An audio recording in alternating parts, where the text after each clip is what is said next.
കേരളം നമ്മളെല്ലാവരും അറിഞ്ഞിരിക്കേണ്ട കാര്യം, കേരളം ഒരു കൺസ്യൂമർ സ്റ്റേറ്റാണ്. ഉൽപ്പന്നങ്ങൾ കേരളത്തിലേക്ക് അന്യ സംസ്ഥാനങ്ങളിൽ നിന്ന് ഏറ്റവും ലോങ് ഡിസ്റ്റൻസ് ട്രാവൽ ചെയ്ത് വരുന്ന ട്രക്കുകളിലാണ് വരുന്നത്. ഡീസലാണ്. പെട്രോളിനെക്കാളും കൂടുതൽ കൺസംഷൻ നടക്കുന്നത് ഡീസലാണ്. ഡീസൽ കൺസംഷനാണ്. ആ ഡീസൽ കൺസംഷൻ മാഹിയിൽ വരുമ്പോൾ വേറെ വില, തമിഴ്നാട് അതിർത്തിയിൽ വരുമ്പോൾ വേറെ വില, കർണാടക അതിർത്തിയിൽ വരുമ്പോൾ വേറെ വില. വലിയ വില വ്യത്യാസം കേരളത്തിൽ ഉണ്ടാകുമ്പോൾ എന്ത് ചെയ്യും? ഈ ട്രക്കുകൾ അവർ ഫുൾ ലോഡ് സംസ്ഥാന അതിർത്തിയിൽ നിന്ന് ഫില്ല് ചെയ്തിട്ട് വരും, ഫുൾ ലോഡ്. അപ്പൊ ഞാനൊന്ന് പറഞ്ഞു, ഇതിന്റെ നിങ്ങൾ ഈ 2 രൂപ കൂട്ടിയപ്പോൾ നിങ്ങൾക്ക് ഒരുപാട് നിധി നഷ്ടം ഉണ്ടാവും. കാരണം ഡീസലിന്റെ കൺസംഷൻ കുറയും എന്ന് പറഞ്ഞു.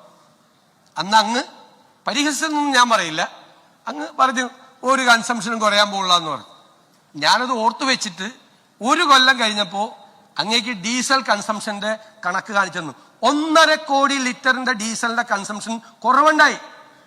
1.5 കോടി ലിറ്റർ. തെറ്റായ തീരുമാനമായിരുന്നു ആ സെസ് കൂട്ടാനുള്ള തീരുമാനം. അന്നത്തെ കാലത്ത് തെറ്റായ തീരുമാനം.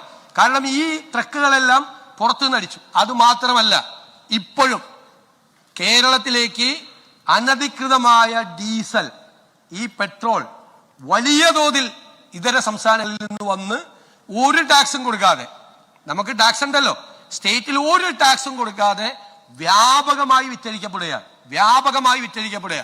അത് തടയാനുള്ള അതിശക്തമായ നടപടികൾ ഈ ഗവൺമെന്റ് സ്വീകരിക്കും. ഒരു സംശയം അക്കാര്യത്തിലില്ല. അങ്ങയുടെ കാലത്താണ് ഈ അപകടം മുഴുവൻ ഉണ്ടായത്.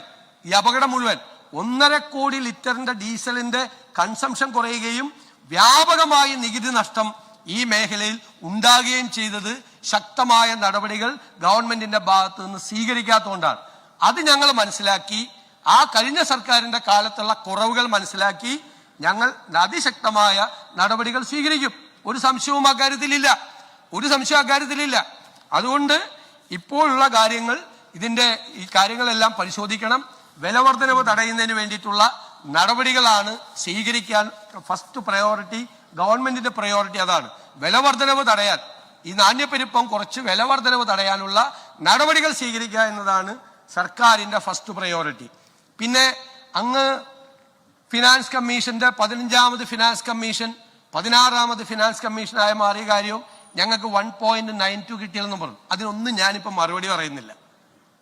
ഈ സംസ്ഥാനത്തെ തന്നെ വിസ്മയിപ്പിക്കുന്ന ഒരു ധവളപത്രം സംസ്ഥാനത്തിന്റെ സമ്പദ് വ്യവസ്ഥയെ കുറിച്ച് വരുന്നുണ്ട്. ഇതിനൊക്കെയുള്ള മറുപടി അതിൻ്റെ അകത്തുണ്ട്. ഇപ്പൊ പറഞ്ഞതിനൊക്കെയുള്ള മറുപടി, കൃത്യമായ മറുപടി അതിൻ്റെ അകത്തുനിന്നുണ്ട്. അന്ന് കേന്ദ്രത്തിൽ നിന്ന് എന്ത് കിട്ടി, ഇന്ന് കേന്ദ്രത്തിൽ നിന്ന് എന്ത് കിട്ടുന്നില്ല എന്നൊക്കെയുള്ള കാര്യം ഞാനത് വൈറ്റ് പേപ്പറിൽ സഭയുടെ മുമ്പിൽ വെക്കേണ്ട ഒരു സുപ്രധാനമായ രേഖയാണ്. ആ വൈറ്റ് പേപ്പറിലുള്ള കാര്യങ്ങൾ എനിക്ക് പറയാനുള്ള പരിമിതികളുണ്ട്. അത് അനൗചിത്യവുമാണ്, ഒരു ഇംപ്രോപ്രൈറ്റി അതിൻ്റെ അകത്തുണ്ട്, അത് നേരത്തെ പറഞ്ഞാൽ. അതുകൊണ്ട് ആ പേപ്പർ വയ്ക്കുമ്പോൾ വളരെ കൃത്യമായ കാര്യങ്ങൾ പറയും. കേന്ദ്രത്തിൽ നിന്ന് എന്ത് കിട്ടി, ഇപ്പോൾ എന്ത് 16ാം ധനകാര്യ കമ്മീഷൻ വന്നപ്പോൾ എന്ത് കിട്ടുന്നില്ല എന്നൊക്കെ കൃത്യമായി അങ്ങ് ഉണ്ടാക്കി വെച്ചിരിക്കുന്ന ഒരു പ്ലാൻ ഉണ്ടല്ലോ, അതാണല്ലോ ഇപ്പൊ ഞങ്ങളുടെ തോളത്തിരിക്കുന്നത്. അതിനെക്കുറിച്ചൊക്കെ വിശദമായി ആ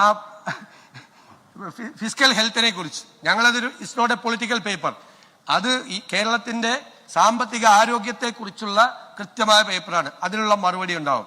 അതുകൊണ്ട് ഈ കാര്യം സഭാ നടപടികൾ നിർത്തിവെച്ച് ചർച്ച ചെയ്യേണ്ട ഒരു കാര്യവുമില്ല എന്ന് ഞാൻ ബഹുമാനപൂർവ്വം അങ്ങേ അറിയിക്കുന്നു. ബഹുമാനപ്പെട്ട മുഖ്യമന്ത്രിയുടെ വിശദീകരണത്തിന്റെ അടിസ്ഥാനത്തിൽ ഈ വിഷയം സഭ നിർത്തിവെച്ച് ചർച്ച ചെയ്യേണ്ട ആവശ്യമില്ല എന്ന് ചെയർ കരുതുന്നതിനാൽ ഉപക്ഷേപം അവതരിപ്പിക്കുന്നതിന് അനുമതി നിഷേധിക്കുന്നു.